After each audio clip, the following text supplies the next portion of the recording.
Welcome. In front of me is ASUS ZenBook A14, and in this video I will show you how copying and pasting features work on this laptop.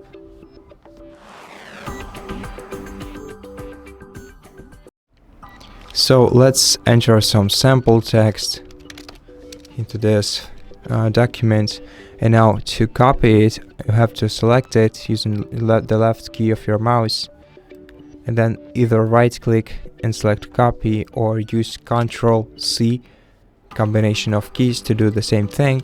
Then to paste it you can either right click and select paste or just use Ctrl+V combination of keys.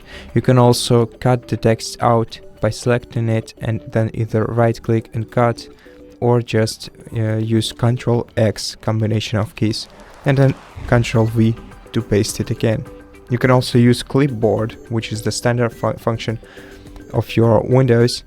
To use Clipboard, press Windows and V at the same time and click turn on right here, and on the clipboard you will see all the previous clips that you made. Let's make a couple more of them.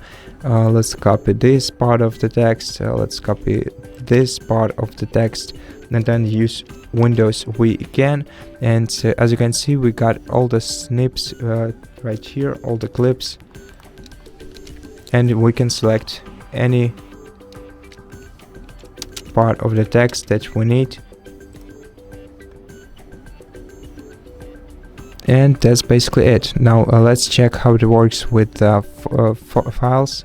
So let's go to the videos folder, let's open screen recordings, and now you can copy this file either by selecting it, by clicking on it and then clicking copy or cut, or you can right click and select either copy or cut, or you can use either Ctrl+C or Ctrl+X buttons to do the same thing. Now to paste it, use either Ctrl+V or click right here paste, or right click paste or Ctrl+V as I said. And that's basically how you can move files in your file explorer and basically copy and paste anything on your computer. Thank you for watching this video. If you liked it, consider subscribing to our channel, leave us a like and a comment below, and I'll see you in the next one.